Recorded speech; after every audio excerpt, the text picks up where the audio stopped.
Hello and welcome to Let's Talk Trackmania episode 8, brought to you by ESAC. Of course, once again, we are back. As only two faces you will be seeing now, I'm your host, Paul Scotty Gillis, and joining me for now, of course, for the duration of this episode, we will have Turbo joining us. Eirik is currently a little bit busy at the moment, however, he will be joining us momentarily, so just wait for the customary hello and then we will know our Norwegian has decided to finally join us. But we are here, and for episode 8 we've got a multitude of things to discuss. Of course, we are just fresh off the ZrT Cup, which finished that weekend just there. We've had some other tournaments going on, such as Pittsburgh Knights we've got to talk about. But to start us off with, the most important question of every week is, how is the beautiful man joining me on the broadcast today? Yeah, Paul, I'm good. Thanks a lot. And welcome also from my side. How are you doing, man? I just had to giggle a bit about the Cuba Libre photo there, or about the photo. But yeah, I'm doing good, man. How are you?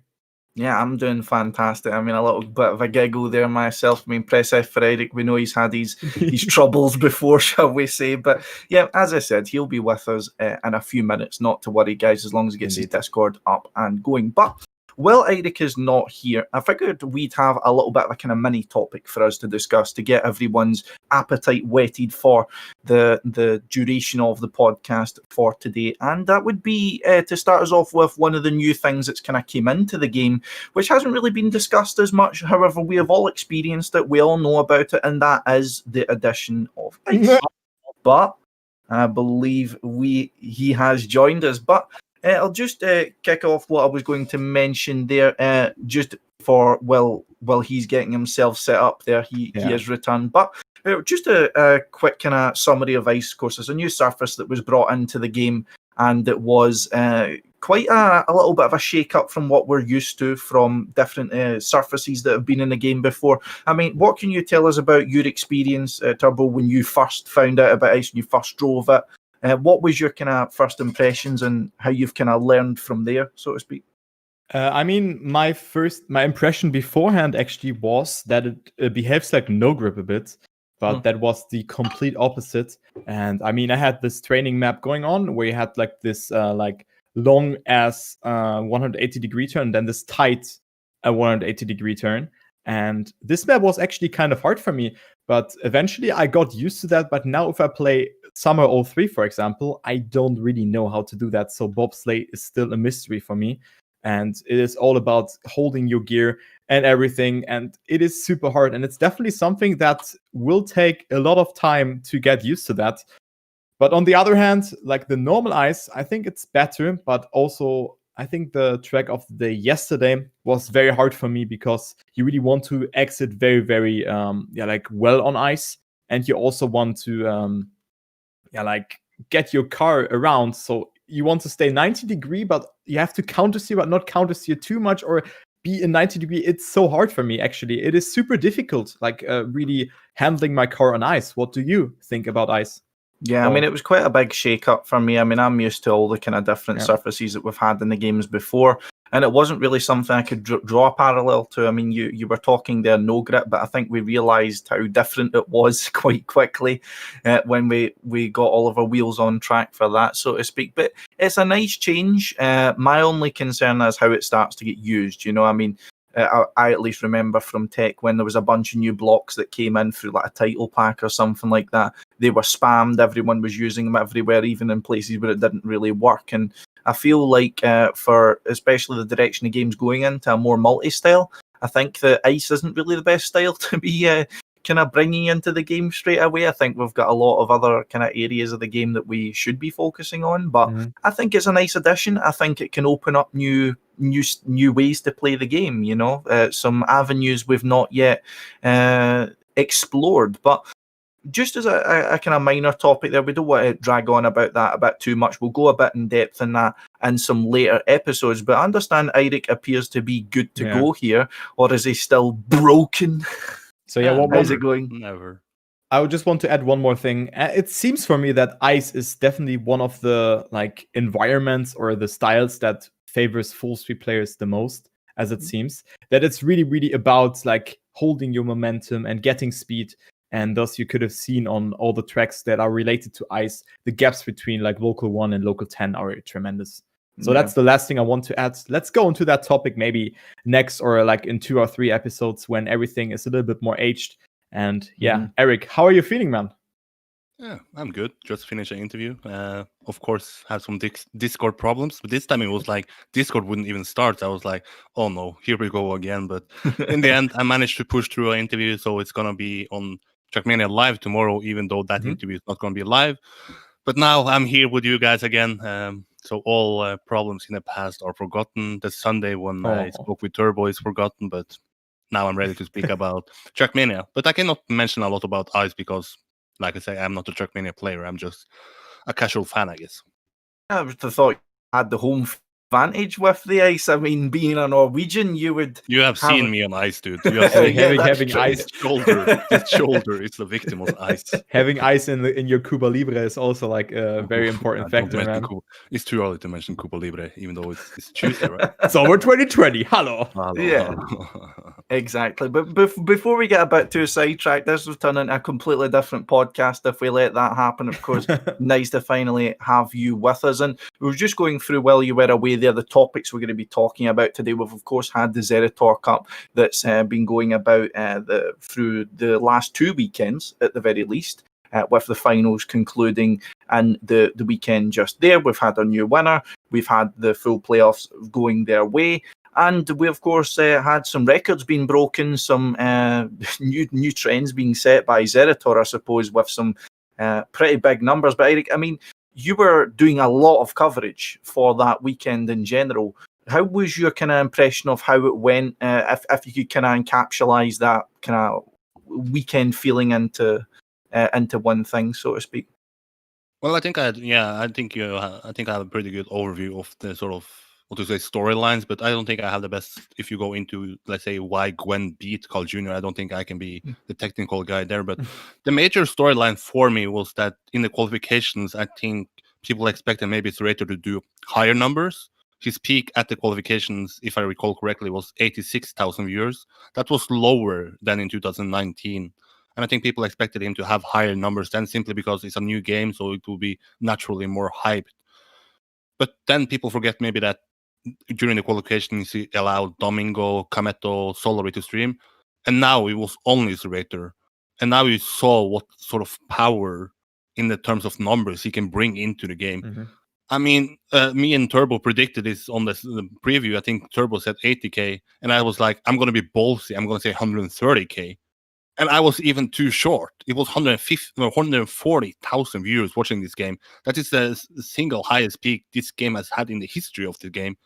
And it was an online edition of the ZrT Trackmania Cup. So it's not you have this major hype simply because people want to see how is Gwen going to look in front of 15,000 people? How is Carl Jr. going to look? You didn't see the players. You only saw them driving and you saw ZrT.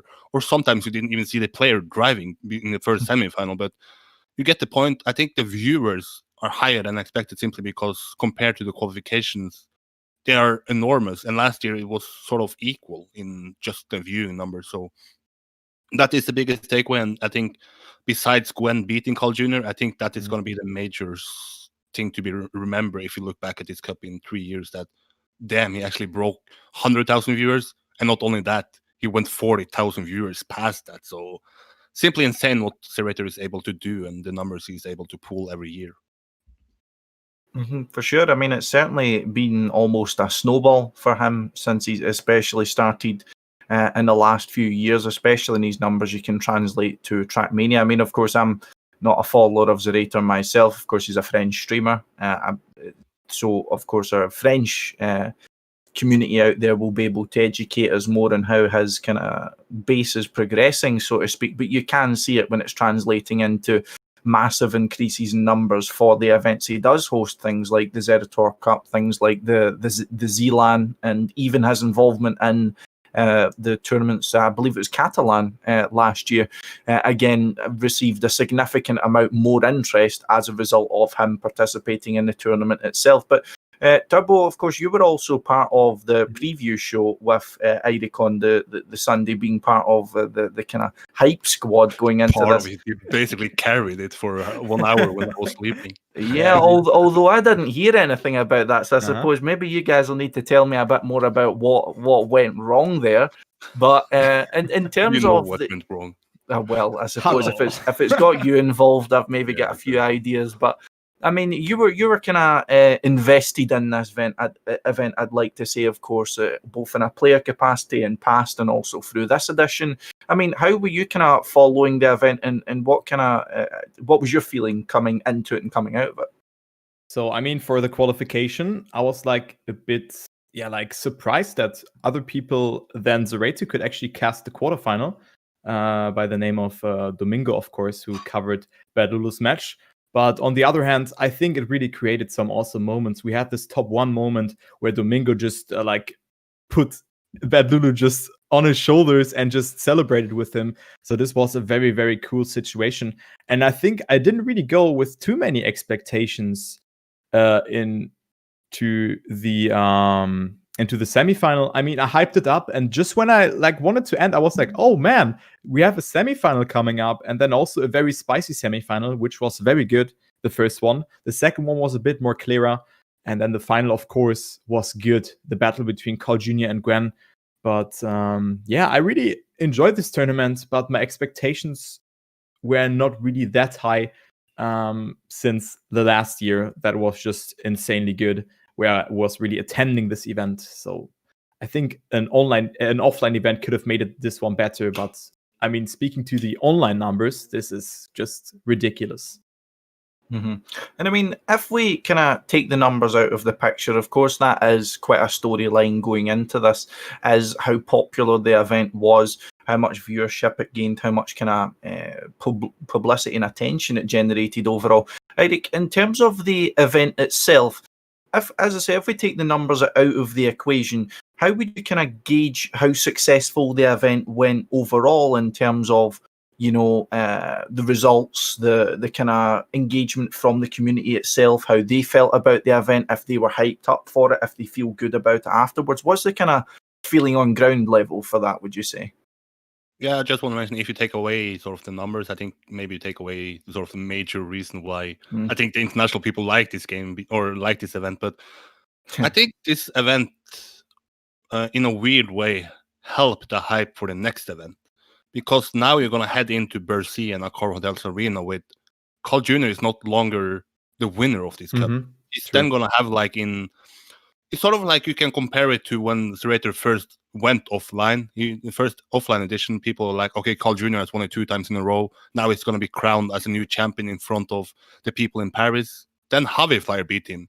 Then the question in 2017 was like, is Carl Jr. going to come back? Was he maybe only good online in this cup? And then eventually he won it in 2017, 2018, 2019. Now it's a new game. Now our Carl Jr. is still the best. So you no longer have this maybe set in stone feeling about, okay, Carl Jr. is going to just come away and win it. Now you have the question about, is Gwen maybe the new king of Trackmania? Is Gwen maybe the new, or maybe not the new king of Trackmania, maybe the new king of this particular event that Carl Jr. has dominated for so long? And I think we need rivalry in this game. Or rivalry is maybe the wrong word, but you get what I mean, like a friendly rivalry. It's not like they're going to trash talk each other. And if they do, I'm not going to understand it. So I'm going to be sad about that. But, like, just having this talking point into next year's edition about, is Carl going to beat him? Is Gwen going to take it away and win again? Is maybe Bren finally going to take his solo win?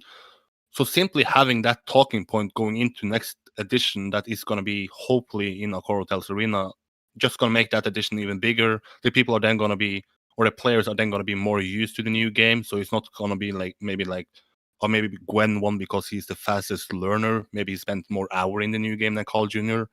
So I think this edition helped the hype for the next event. But I also think we should not underestimate how impressive this performance is by Gwen. We have talked about Gwen for a long time. And when people, in a weird way, I know we're going to speak about Gwen later, but in a weird way, when some people say that they are impressed by, okay, Gwen is 15 years old, he won this.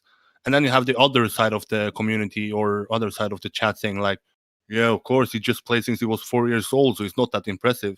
Come on, he's fucking 15 years old. When I was 15 years old, I didn't know Trackmania, basically. I didn't know what to do in life. And this guy won in front of 140,000 viewers. So I think Gwen's win helped this game. And I think it's maybe healthy that Carl Jr. gets a rival, because maybe now he's also going to be more motivated. And maybe now he's also going to push the limit. So simply the storylines and the things that I like to follow is who is the best players. I'm happy. I'm happy that actually Gwen won it, simply because then you have this friendly rivalry. Yeah, I definitely agree with what you were saying about the storylines there. I mean, it's something I'd kind of equate to the problem kind of Formula One goes through. I mean, I don't know how much you guys follow that, but a lot of the kind of a little bit of distaste towards Formula One at the moment is that it's dominated by so few faces. You know, when you're going into a race, you know either one of a very select few people is going to win it. It's not like you can go into a tournament with, say, 16 people in Trackmania and any one of them could win it. You go into a tournament in Trackmania and say it's a tech tournament. You've got a choice of 4 people pretty much who could win that. ZrT Cup before, it's felt like you've went into a tournament like that and you've got a choice of maybe, 4 people who could win it again. I mean, even with some of the kind of surprises that the ZrT Cup throws at you, I mean, due to the nature of it kind of being a bit of a volatile style, shall we say. But I mean, not just in terms of Gwen now bringing up a kind of argument into him, of course, a very strong argument with him actually having won the event, but bring himself into that discussion, bring himself into the, who would win next ZrT Cup. He's now part of that discussion in anyone's lips because he's a winner now, of course. But you've also got some other players which were at least a positive surprise to me, namely Zera in the first semi-final did perform very well, especially at the start. Kind of faded a little bit in one of the maps, but nearly got through to the finals himself. I mean, of course, some people know about him for his previous participation in cups like that, but I mean, coming off of things like the semi-finals and the finals turbo, was there any kind of storylines or any points of the event that really are going to stick with you a little bit here, or that you're gonna that you focused on when you were watching it? I mean, I said that Sarah will go to the final, and what really makes me sad that the pressure got to him, you can really see it, because he choked a lot of rounds. But like a storyline, maybe that Yannick has qualified to the semifinal despite his training. And other than that, I mean, the final was, it was exciting, but you could really see the dominance of Carl Jr. and Gwen there, to be honest. They played outstandingly well. I mean, Aurel was coming back on this last map where Gwen won it. But other than that, not really a surprise. Yeah, I mean, like, looking at the final itself, I mean, unfortunately, I didn't get to watch the full final, and of course, the VODs are normally locked behind subscribers, but I managed to catch the start of it, and I managed to catch the end of it. I remember going through the start of it, and it was one of these ones where I'm thinking, right, okay, I know that it's just going to be 2 people who are contesting for this here, and if I remember right, when I left, that Carl Jr. was in the lead, and he was looking good, and I came back, and he's like 20 points behind. I'm like, what the fuck is going on here, And then, I managed to tune in just at the end, and then it's suddenly close again. It was quite a back and forth final, and I'm glad of that. I mean, although you have performances coming out from players like, say, back in from Zero to Hero tournaments, or Gwen going through his quarterfinals and such, but it has just been dominations. It's nice to see back and forth and things like that, and a match you can really get invested into, instead of it just being kind of a one-way show, so to speak. But, I mean, looking at the tournament overall, I mean, you were kind of saying this as it being hyped up a lot for the next event, so to speak, with it, of course, returning to LAN event and things like that. Is there any kind of other storylines you're looking for the next event? I mean, talking about viewership increasing and things like that. I mean, we've also seen a number of new faces coming through the qualifier stages and things like that, some just missing out. People like Zera getting very close, Yannick and such getting involved. I mean, what are you guys kind of looking at for the next event? I mean, is this going to be the kind of be-all and end-all of the kind of the ZrT arc, so to speak? Is this where it's going to climax? Is that what you guys are kind of looking at for the next event? I can go first. Yeah, go for it. Simply, if you just stick on these sort of player storylines, or just talk about the players and not maybe in terms of how popular this event is going to be, I think something we maybe forget to mention once we recap the whole event overall is that where were all the international players? I mean, this event simply felt like a French event more than an international event, simply because the French players took it more serious. And I'm talking about Carl Jr. like he's French because he speaks French, and I mean, I think France adopted him in some way, and now they are adopting Yannick's. But Yeah. I'm wondering if now the international players are maybe slacking a little bit once it comes to how serious they take it. Maybe now they don't see him maybe as a good reason to take this serious the whole year. Now maybe they have Champion Granley that they want to focus more on, maybe get more into the endurance format. While you have people like Bad Lulu, who, how many other events does he play each year? I think he more or less, you can call him sort of a ZrT specialist. And I guess the same is sort of for, in some way, for Default, Serrar, Glass, now Darker maybe. So they are just continue to evolving in being a specialist at this event. So at some point, this event is just going to be more and more dominated by French people. This year was by far the biggest in terms of how many people qualified for semifinal, by 6. So that is a storyline I want to look into, if the international players just took it not seriously enough this year, or if they are not simply not good enough on this style anymore, because we have now specialists that want to qualify to a Core Hotels arena. So that is something I'm going to have in the back of my mind once we get into next year, and probably April once the qualification is going to take place. Yeah. I mean, in terms of that kind of argument for international players and things like that, I mean, that's something that's kind of been, that I've been looking a lot at for these sort of, for this edition in particular.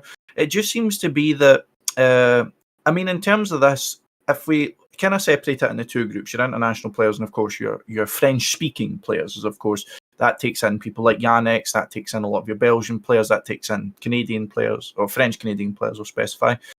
It seems to be that it's a completely different result you can get out of the tournament. There's a completely different reward you can get from this tournament if you're a French player and if you're an international player. I don't recall if we discussed this at all, but of course, I mean, we can go over it. That's not a problem. That's what we're here for. Of course, we're here to talk Trackmania. But I mean, you looked at this way, right? So one of the examples I would give would be Revolution, right? Revolution has shown himself to be very, very capable on ZrT style maps. He's been to 2 grand finals, if I recall correctly, a solo edition and a team edition with Matt. And he's been to 2 grand finals. And in terms of exposure and publicity, although he has not capitalized on that, I mean, he only recently created Twitter, he doesn't stream or anything like that. What he would then get from that is nowhere near in comparison to what a player like Bad Lulu would get from it, to what a player like Gwen would get from it, because they can capitalize upon the because all of the hype, well, not all of the hype, but a significant amount of the hype, a significant amount of the interest, and this is coming from France.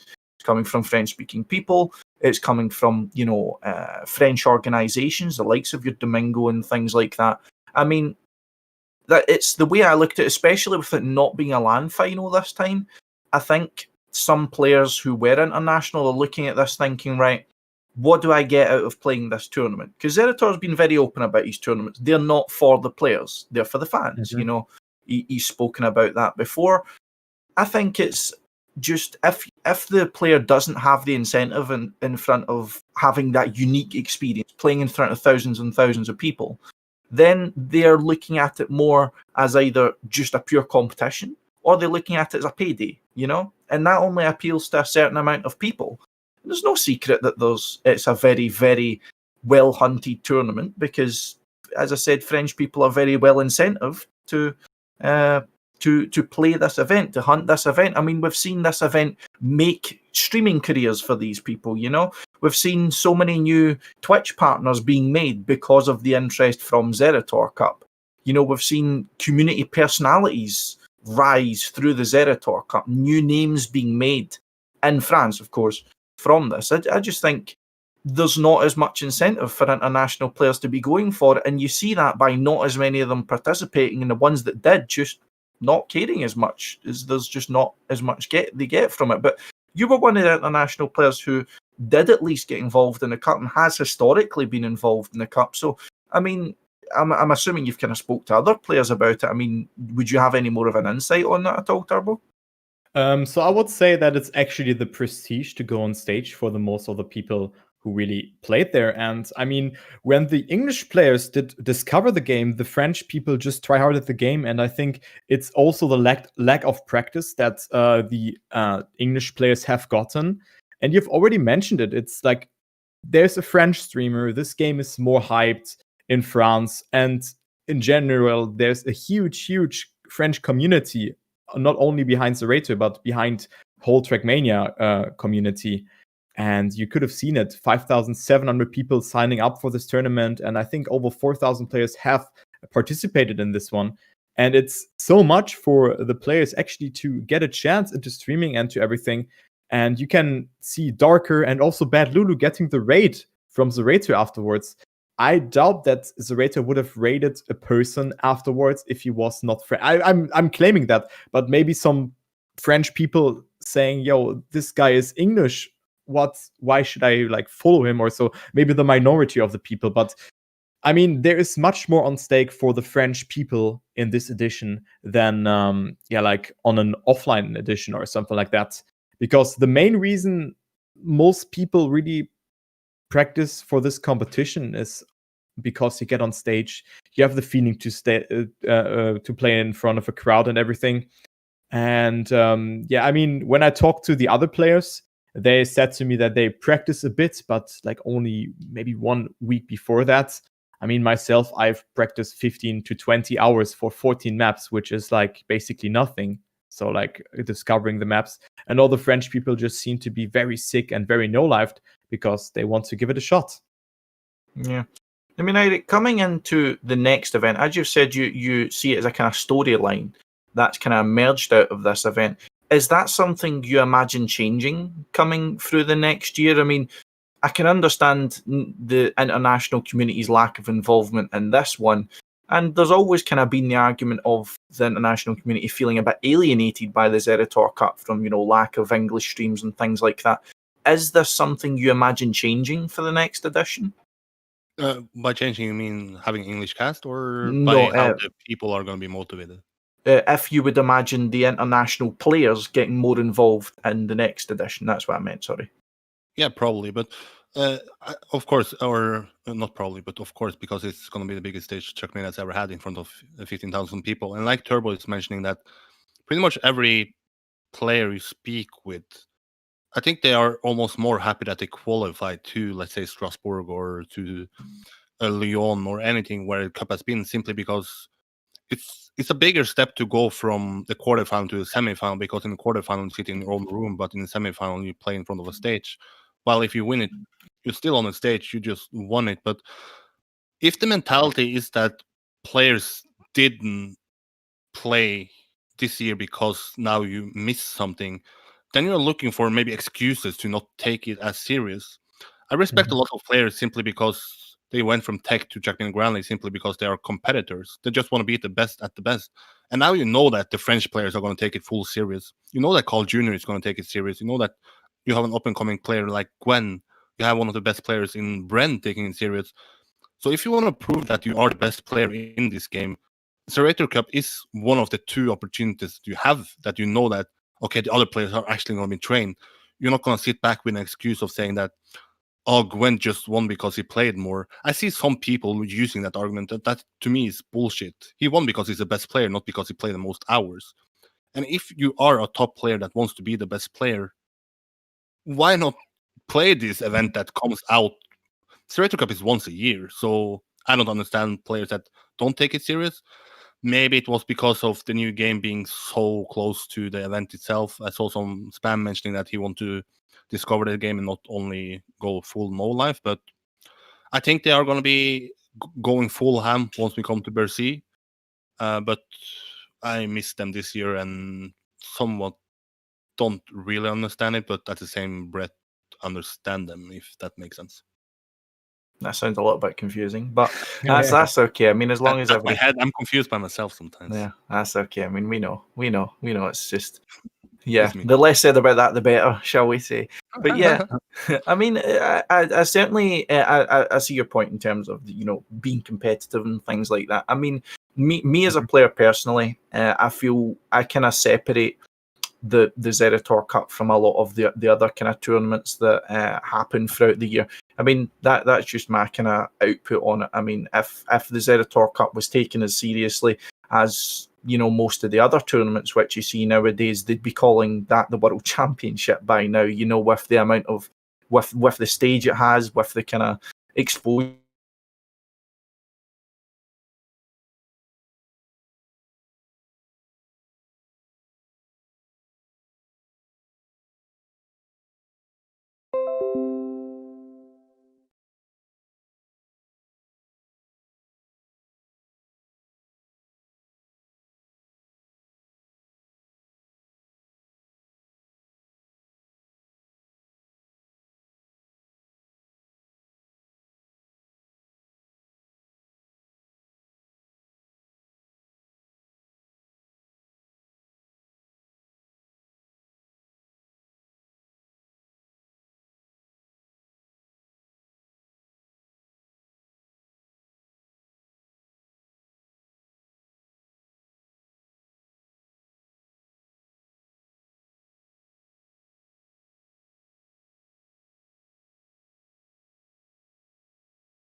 We are back. Some short technical difficulties. There's no time for a toilet break, Deluxe. Don't you even think about it. There's no time for us, so there's no time for you. But fortunately, I didn't lose my train of thought in terms of that. And as I said, that I just did. But what I believe the point I was looking to go on to there was, of course, I mean, in terms of the ZrT Cup and the competitors, that's what I was going to talk about. So in terms of the Cup itself, I feel like a lot of the kind of attitude from players nowadays is they'll either go for a cup they care about personally, as in if they've got some sort of involvement in it, if their friends are playing it, if they enjoy playing the cup itself, that'll severely affect their motivation to participate in it. And if there's a kind of unique factor like some the stage effect, so to speak, of the ZrT offline events. But also the other side of things, I believe it is nowadays, is money. It seems to be that a lot of players it decides who participates in what events. I mean, another example which we'll discuss a little bit later on is the Pittsburgh Knights All-Round Cup. I mean, that has a prize pool, but not a massive one in comparison to some other tournaments. And I believe that's why you're not seeing your top level of competitor there. As far as I know, there's one player out of Trackmania Grand League who's even bothering with it, and that's Spam, if I remember correctly. You're seeing a lot of the players who then don't go for an event like this, and I feel it's just because either it's not interesting them, so they're not that invested in it, or there's not enough of a benefit for them to even get a monetary benefit for them to feel like it's worth their time. The first step, just for those who were not there, was not Pac. Pac didn't participate in the first step. It was Onyo who won the first step. But in terms of that, I mean, I think that really affects a lot of why these sort of players kind of get involved in events like this. But I mean, that's me just kind of looking at it from the outside. I mean, I'm not one of these players that's picking and choosing what I want to play in because I get paid for it. I think my esports earning page says I've got like $30 in prize money or something like that. But I mean, Turbo, do you think I'm kind of blowing off, just letting the shit flow out of my mouth here, or do you think there's some sort of other reason why these top level players are maybe not getting involved in something like the ZrT Cup or just other sort of cups like this in general? I mean, I have a theory. Because Here we go. the French really try-harded a lot in this competition, and I mean, maybe some of the people who like discovered the maps 1 week later felt demotivated, and maybe it's not worth their time because they know that there's a player like Gwen or Carl Jr. who are in a top level, and maybe they cannot like have a chance on their level on the ZrT maps, or maybe they didn't like the maps because the maps. I think that the maps were not that easy, and also with the amount of maps that we had, it was really hard to play that. And a thing that I would also change is that there was no English coverage. I mean, of course, the ZrT things, yeah, I want to have all of the cake, but I think that a reward would be for an English person, or like for an English speaking streamer or whatever, to have like an English stream to like watch it and not watch the ZrT cast. So I think that people got demotivated by the amount how much the French people played, and we can also see that. I mean, in the quarterfinal, we had 2 non-French speaking players. We had Revolution and we had Spam, and that's it. And I mean, before that, it was a different call, but I mean, you can't take that serious. I mean, Spam has almost made it, but yeah, I think it's the fact that we had the game to be discovered and other things were like maybe a little bit more important. I mean, we have seen Riolu last year also not participating and maybe just taking the tournament like a little bit more casually as some other players as well, like myself or so what. Mm-hmm. For sure, yeah. Can I jump in? Yeah. Are we talking about the English cast? If he Yeah. should have, okay. I think I have a view that maybe the international community disagree with, and sort of being the community person of the year, I think people expect me to sort of vouch for an English cast. I totally understand ZrT not having an English cast. He wants this to be a show, not a esport event.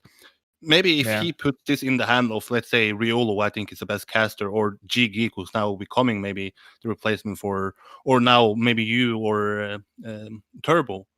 We are going to put this as an esport first, not as a show. Then his whole idea that he started 7 years ago is not going to be valid anymore. So I totally understand that he doesn't want to bring the thing he has built up for 7 years into the hands of someone else, and they are going to be misrepresenting what he actually wants this to be. Maybe G Geek is going to be the best to sort of say what the English people should know, because he can simply just translate it instead of making it to his own show.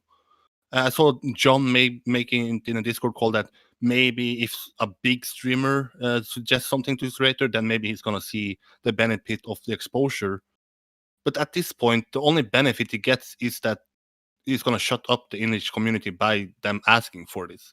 I don't think he's going to necessarily gain anything. I think if you have an English cast, that we should be happy if it's 5K viewers.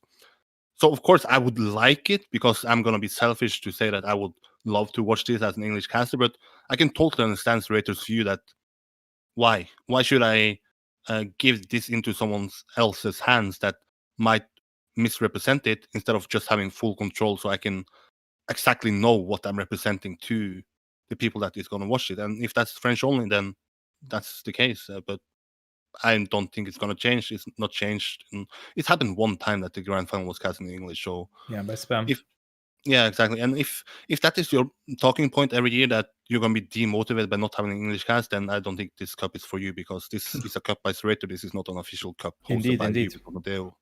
I mean, I not said that. I just said that we don't have this English exposure that players maybe want to get, because I think that players, or that the spectators tend to like follow or watch a French streamer more than an English one. And that's why people might not be interested, because they just don't get the fame, quote unquote, as a French winner would get.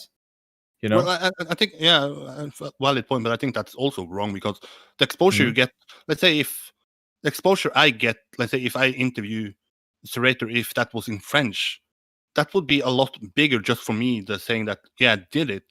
If you win in front of 150 or 40,000 viewers, you can put that on your resume to any orgs in this game. Yeah, of course. And that course. will look a lot better than saying that, yeah, I won in front of 10,000 viewers, but that was English viewers.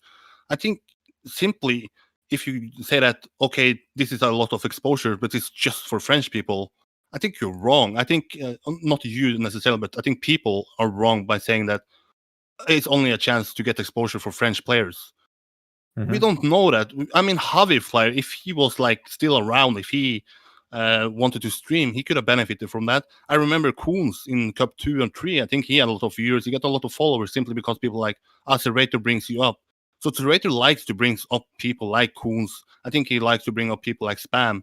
He cares about the players that plays his cup, not just because they speak French. So I think this is maybe a false narrative, simply because the best players at this cup has been French, and then you sort of naturally think that this cup is only good for French players. So that's my point of view. I might be wrong, but I think that is something that is not talked too much about.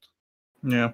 I mean, I certainly see where you're coming from. I mean, I'm part of the camp that thinks, I mean, well, of course, I agree with what you're saying there. I think it's still for me as that it's more that you get from if you're French compared to if you're English. But I guess that's just the nature of the event having the kind of base it does. But I mean, in terms of the event itself, I mean, we've spent basically 40 minutes talking about just that in its own.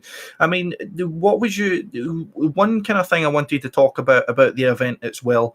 Although we've kind of focused on a lot of the things that the storylines, what we took from the event, we also saw a few problems coming in for the event. Namely, at the start in the semi-finals, we saw a lot of issues with the kind of the spectating and things like that. And I mean, what were your guys' thoughts when you saw the reaction, the chat and the different, like ZrT himself actually remarking upon when we're seeing things like Aurel desyncing massively and crashing into the wall, and who was it? I believe it was Bren as well in semi-final one that was having so many issues. I mean, I was concerned moving into this cup because I've been talking a little bit about how I feel the game really doesn't feel finished. There's a lot of issues and a lot of bugs with the game, and I think this really was the worst possible place for it to happen.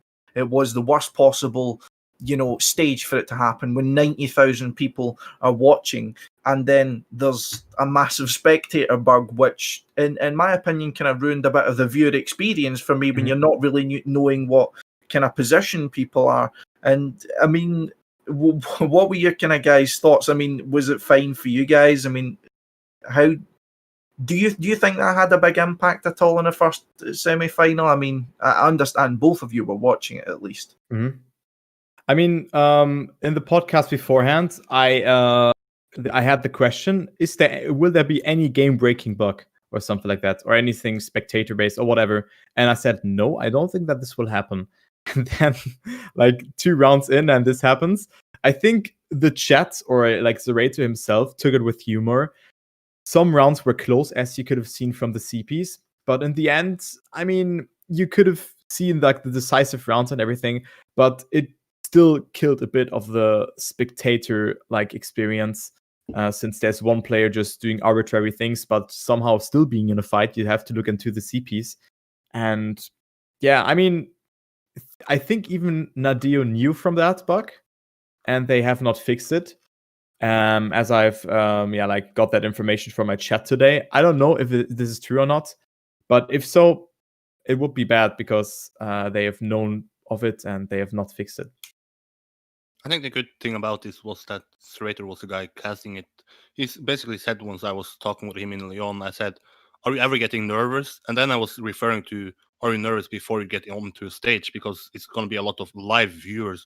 You can sort of distance yourself if there is going to be online viewers." But it's like, nah, if something goes wrong, people are going to say, it's just ZrT. And I think that was also the case here. He just laughed about it. He just played around with it. But if that bug had continued on to, let's say, the other semifinal and to the final, then I think it would have been a problem, because then it would sort of put a mark on the whole event. But luckily, maybe it was the first match, so now maybe already people forgot about it, but hopefully now Deo didn't forget about it. And I think he was posted on Twitter that it should be fixed, but I guess we just have to wait until the next event that we can spectate to. But if that is the biggest problem we had in terms of bugs, I'm fine with it. But sure, I want a polished game, but I can survive that. Sure. Yeah. I mean, True. something I was kind of talking about when it kind of brought onto this subject, because realistically, it's not a very big problem. It lasted for one match. People could still, to some extent, understand what was happening. I mean, your newer viewer might have had a little bit of trouble keeping up. They don't know where to look to find the information that, you know, that we know where to look for in terms of that.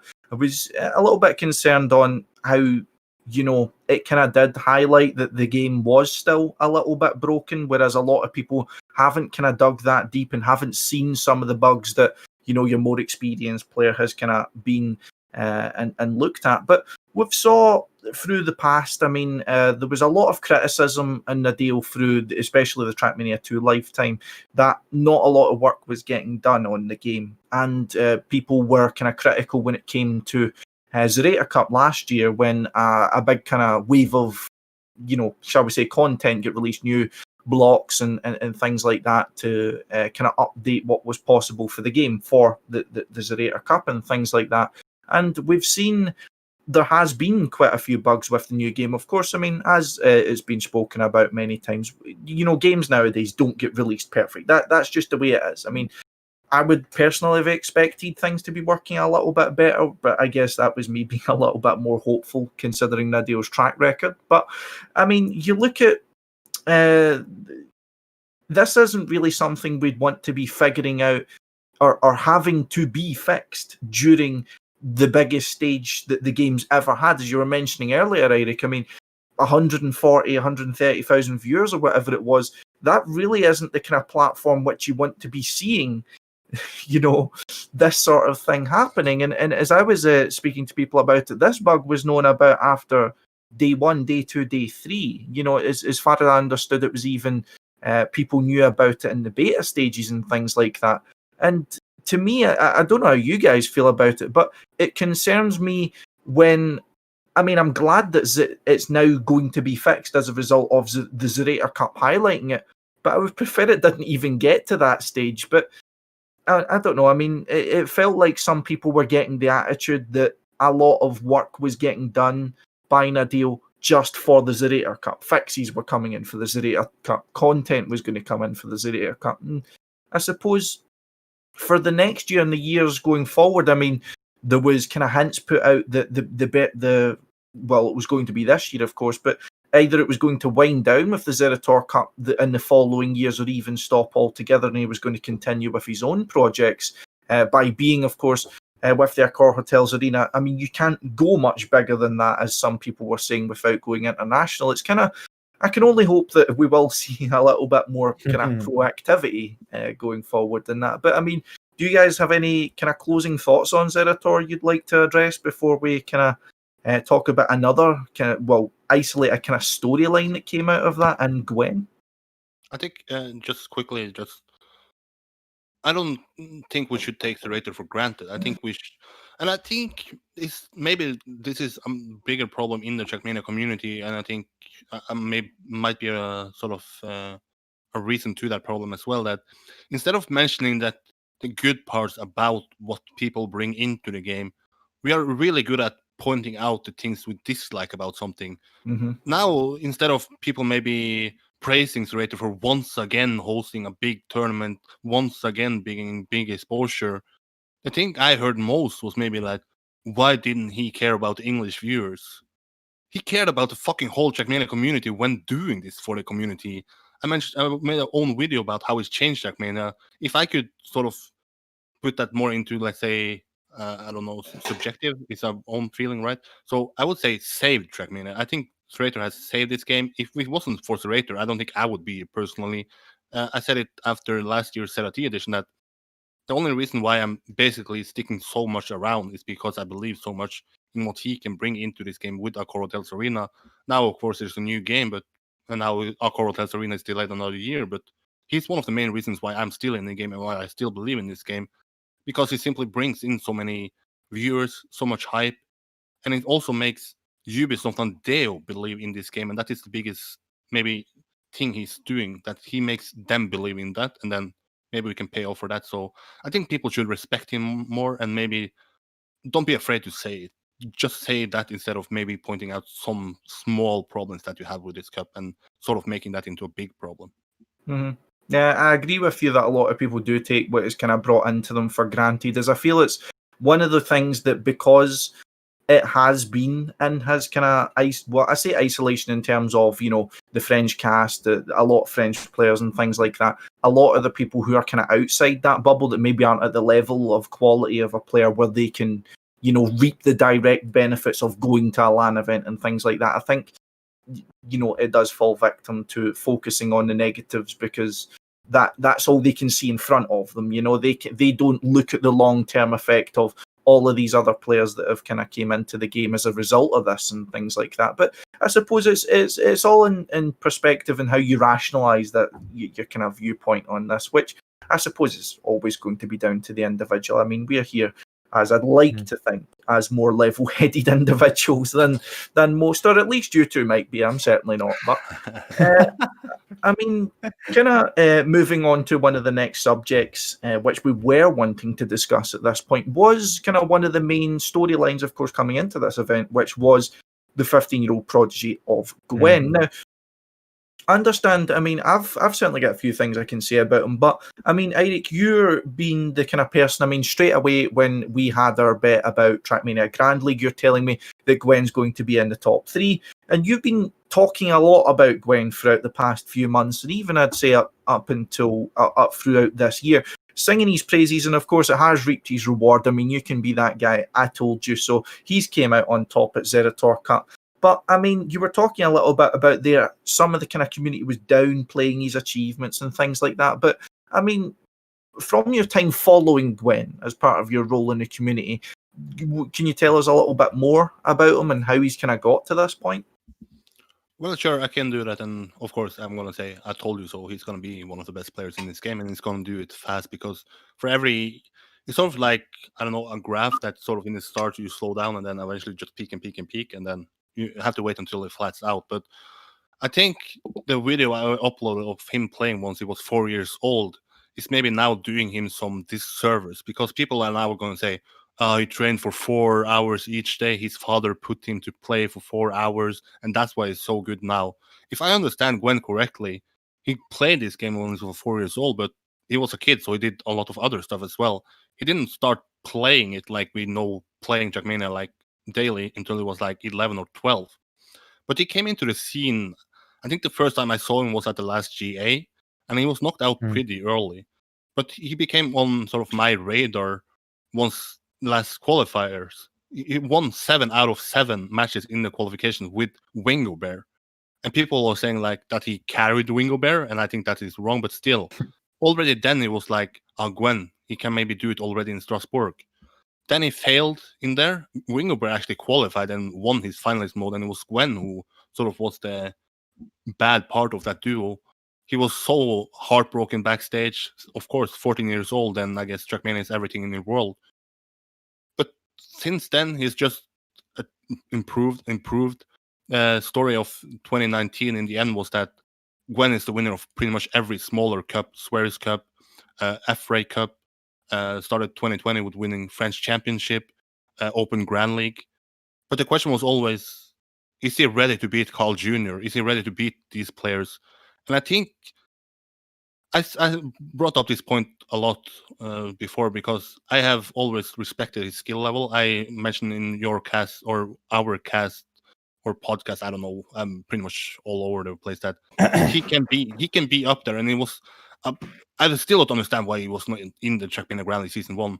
Of course, maybe that's a rule, but I don't care about that rule. I would just want the best players to play. Bullshit. Yeah, but still, already then it was like, we missed something in Trackmania Grand League, and that is Gwen.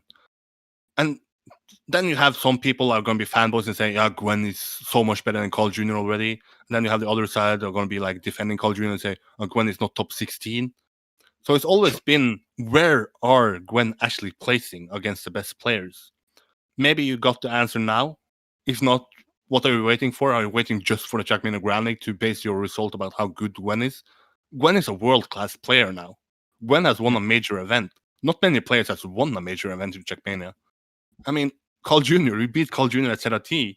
You have done something that I think the history books are going to prove that you did something amazing. So I'm curious to see where he progress from this. If he's going to continue progressing like he's done in the last 12 months, I think we can end up sort of in the same scenario where Gwen is Carl Jr., where you head into an event and it's not longer a rivalry between two players. It might be a rivalry between Gwen and the others, all depending on, of course, how he's going to perform at other events. I might draw too fast lines here, but it's time to not underestimate Gwen anymore, and it's time to put some respect to his name and not trying to find a way to discredit his performance by saying that he played more than the others. He has played since he was 4 years old. He's 15, so he can play every day.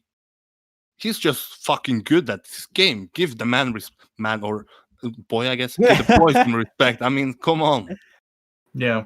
I believe it is absolutely. I mean, he doesn't get the respect he deserves from his performances. But I mean, you, Turbo, you've especially been casting a lot of these kind of smaller events, especially in 2019 and such. What did you kind of observe from? I suppose 2019 was his real breakout year. I mean, the thing that I really got from it is like the thing that Gwen played very inconsistent at like in the mid part of 2019. Sometimes, or someone he said in the chat, I don't know how to save. So he's just fast, and sometimes he risks too much. I don't know. There was a tournament like in the midst of 2019, but it seems that he really, really improved at this point. And I really want to stress that one out because he just like turned to a world-class player. So I want to like make a little bit of a throwback and say when I actually like have heard of Gwen for the first time, and it was actually the ZrT Cup before all those smaller competitions beforehand. I mean, he played there, but I didn't really like consider him as a world-class player. And then in the round of 8, dude, this guy, he was a beast. He won like 4 rounds in a row. And he just improved over the days. And I just don't understand why people underestimate him so much, actually, because he has proven himself now. And we've also mentioned that on the podcast as one, if not even the best player in the world. So this could be the turning point of Carl Jr. like has to step down because he lost for one of the first times on the ZrT Cup. Mm-hmm. I mean, looking at it as to his kind of rise through, I think it's kind of been a little bit unique in the sense that he's been one of the first elite level players in the current style. So we'll say the multi-style, so your Trackmania Grand League and things like that. One of the kind of first players who's really came from, I'll not say that he's came into the game from the ZrT hype, as of course we've seen he's been playing the game, since he was 4 years old and so on. But I would say that he's not came through the traditional way which we've seen a lot of the top players coming out of. It's not been a tech background, like of your Kappa, Tween, Massa, Carl Jr., etc., etc. It's not been through, people who have honed their skills hunting Nadeos and doing, maybe through TMNF and United, such as Riolu or something like that. They would equate now. It's a completely different journey that he's been through, and he's not competed at these kind of tournaments which typically people would measure the best in the world at, which would have been your Trackmania Grand League now, of course, but talking in the past, you're talking your World Championships, Trackmania Pro League back in the days. Online tech tournaments were even, what some people were using as a kind of back before, they kind of died out a little bit. But that I feel it's been such a unique journey and it's been a bit of a strange one where people don't really know where to place him. And I think that's the same with quite another few players like Default, players like Glass, players like Darker, and things like that, where people just don't know where to place them, and they've not got the traditional metrics, so to speak, as in there's not this tournament that other people have won that he's also won. You've kind of got the ZrT Cup as your one kind of consistent factor there, which you can kind of use as a parallel. And of course, we've seen players who are amazing at ZrT Cups, and that doesn't translate to being an elite level player in the rest of the game. So I think it's a kind of unique journey he's went through in at least recent years in Trackmania. Of course, before kind of 2016-17, I don't really know what he was kind of doing. The first time I remember seeing him was, I believe it was one of the early ANC Cups. when he was part of one of the kind of teams I equated with, like, you had a kind of rush in 2016-17 of these teams that would come out and play like ZrT matches against each other. And I remember him being as part of that kind of scene, so to speak. And I remember him very early from the kind of those kind of scenes and those kind of teams and things like that. Although the one thing I will say about last year's GA, he did actually get kind of far, and he did go through me on his way too, wherever he did end up going. I mean, I remember. That doesn't mean it went far if you go through. Yeah, that's true. That's true. Looked around 3 or what? No, it was a winner bracket round 2 or 3, if I remember correctly, and he was against me, Symbios, Onyo, and he ended up getting second in that and putting both me and Onyo out. I mean, you can brush me off. That's no problem.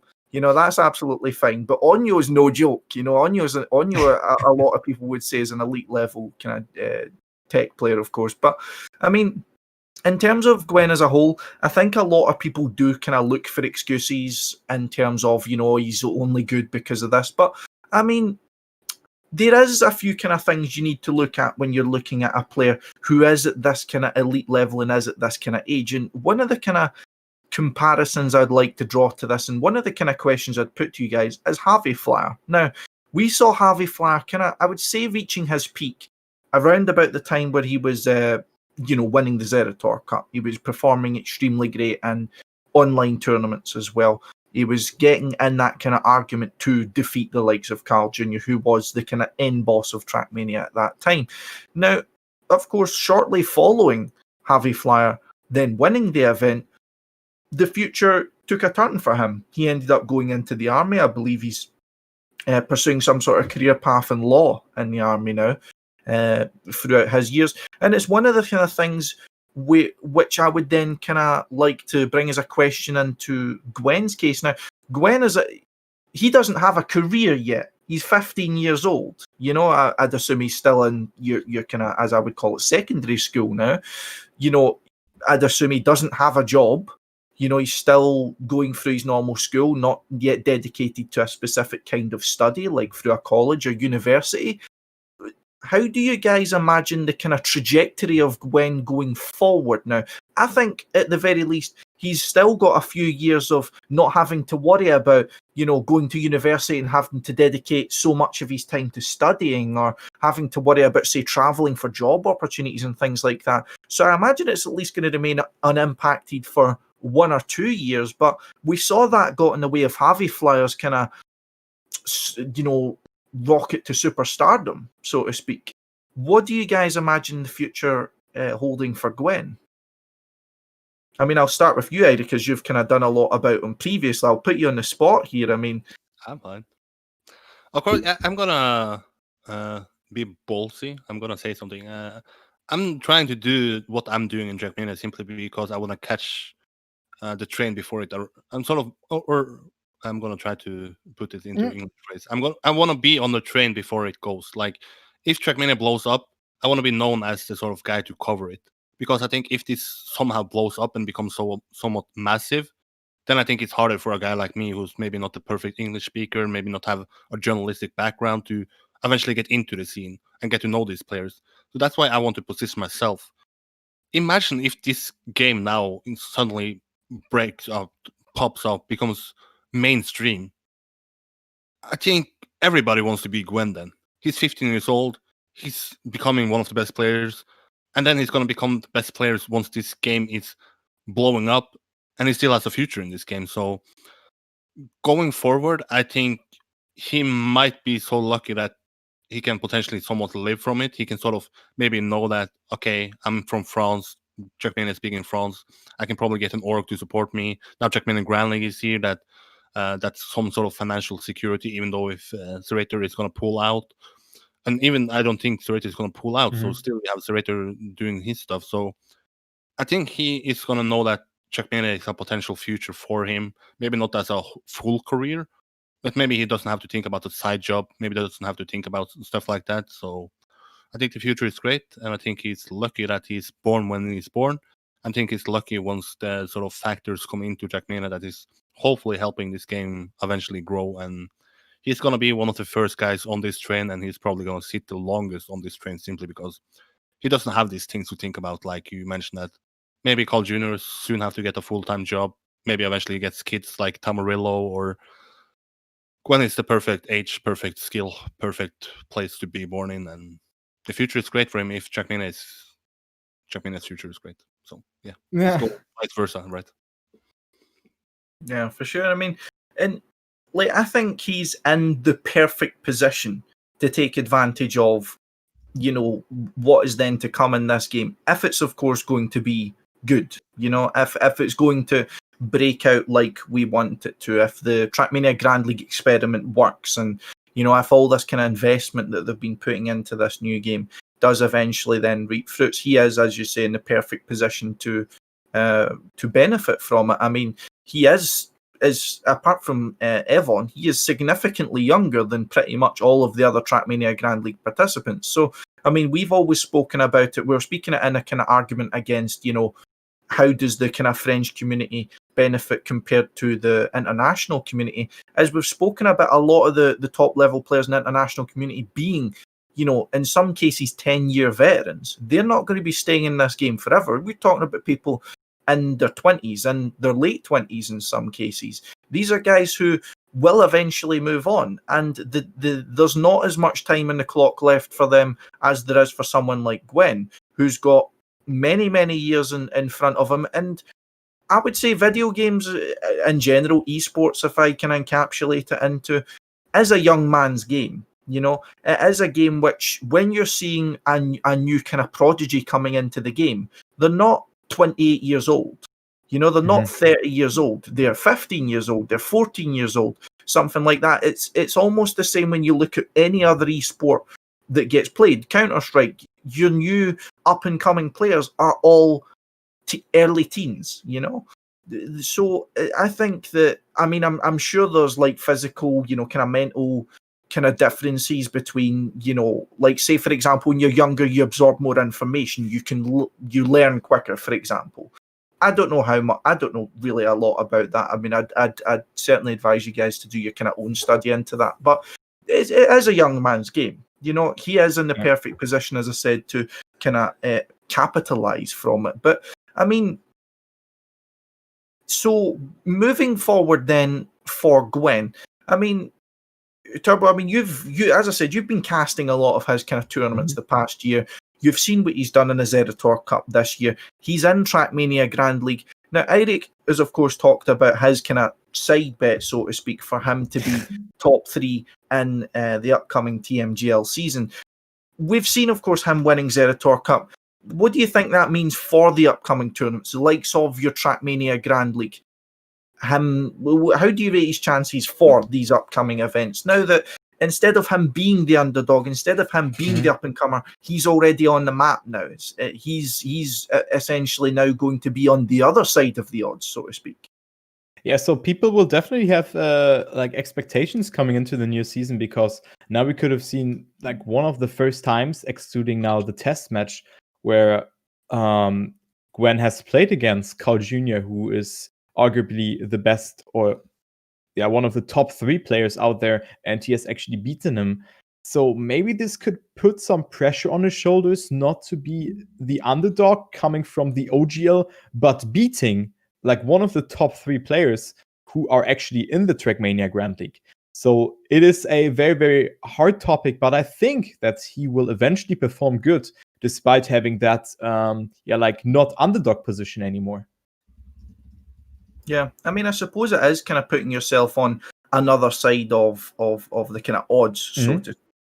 I mean, it is an interesting position for him to be put in, but I think it comes into more as part of him being in a perfect position. I mean, when you have this as him growing up, we are seeing Gwen kind of grow up through the in front of us. He is, as we said, only 15 years old. I mean, I certainly had a lot of growing up to do when I was 15. It's the same as I'm sure for him, and having him growing up in terms of, if we're talking to a performance and a player's side of things, I think it's, if you're growing up competing against the very best players in the very best tournaments, it's going to come into being it's going to come into him developing. I mean, we see players nowadays who kind of experience tournaments quite late on in their cycle. Like, say, in my case, I mean, I came into Trackmania Tech, when I was 2021 or something like that. I've already kind of grown up a little bit by that time, and I found it quite difficult to adjust to the kind of stresses of being in high pressure matches and things like that. But when he's going through his teens, competing against the very best players in the world, competing in your top level tournaments, I mean, being at 15 and having already won some of your biggest events that are in this game, I think that prepares you extremely well for, even just his life in general, and also for his future in Trackmania. I mean, we talk about Carl Jr. obviously being one of the coolest heads in the game, and I would say his kind of trajectories being similar, albeit starting a little bit later. I mean, do you imagine I'm kind of talking a bit out of term when we might be seeing a next kind of Carl Jr. type ascendancy, Eirik, or do you think a kind of Carl Jr. comes once in a lifetime? I think I'm mentioning that argument that maybe it's fun for the next event, that maybe now you have this argument coming into Bercy that is Carl versus Bren is hype, but then eventually Carl is going to have probably less time and Gwen is going to have more and more time. So eventually it's going to be like Gwen versus the rest, like it's Carl Jr. versus the rest now. I don't hope that that's the case, because I like it, like you mentioned now 1 hour ago, that it's just fun to have more factors or more contenders for the actual win. So you don't have like, if he wins, then it's a surprise, and if he doesn't win, then it's a surprise. So I think we're maybe drawing too many lines too fast here now. He won one event. Sure, that can, of course, be something. Sure, I believe he's going to be probably the best player in, let's say, 2 years' time, but it's still 2 years until I believe he's going to be solidified as the best player. I think if you just talk about the next major event, that I thought now with, I don't know, pretty much everyone in the Trackmania Grand League since the release, Carl Jr. said Trackmania Grand League is better, or not better, but more prestige. Gwen said that same. Papu said the same. Kappa, all of them are saying Trackmania Grand League is the event to win now. So now you get the full picture of it. Who is going to take it most serious? Who is going to be the best one? And you know that Trackmania Grand League is something that's probably going to stick around simply because it's an official event. So if you just look at the long term, who is going to be remembered in the history book as the best player, being good at Trackmania Grand League is probably better than being good at ZrT Cup. So I don't know, Scotty, you want to take your bet back and maybe say that Gwen is going to be top 3 in Trackmania Grand League, or do you just think that ZrT Cup is his style of maps? Maybe he's specialized at this, and maybe once he comes to Trackmania Grand League, then he's going to have a harder time against the likes of Pac, Kappa, and of course Carl Jr., who put on the performance of his career in the last season. So don't forget about that. Just Yeah, I mean, in terms of that, I think I wouldn't really take much from when I was looking at his performance in the ZrT Cup. I wasn't necessarily looking at how he would, what his skill level was like. What I was more going to be concentrating on is how he would perform at the very top level. Would he be consistent? Would his kind of mental game hold out? As that seemed to be, as Turbo was mentioning, the only thing that he seemed to be lacking. The skill level is there, but it's like the on and off switch about knowing when to risk and when to save, for example. How to approach these sort of top level events. We've seen a lot of, I remember Tween going quite in depth into how he approached the kind of the mentality of competing at the top level. And I think that was the biggest question mark for me about Gwen, as he showed in OGL that he does have the skill level and he does have the pace at the very least to keep up with the top players. The only question now, which seems to have been more answered by ZrT Cup, is whether or not he would be able to perform at the biggest stages against the very best players in the world. And I believe he has now shown that in the ZrT Cup, albeit in a different kind of setting. But I suppose, while you do have similar players likes of Aurel, Bren, Carl Jr., of course, being part of the ZrT Cup and being part of the late stages, I think Trackmania Grand League is a different beast. It is a different kind of player, and it is different, a different kind of circumstance to perform in. But I think he does have a tremendous opportunity. I'm kind of torn between whether or not I think he'll get top 3 or not. I believe he's definitely going to be in contention.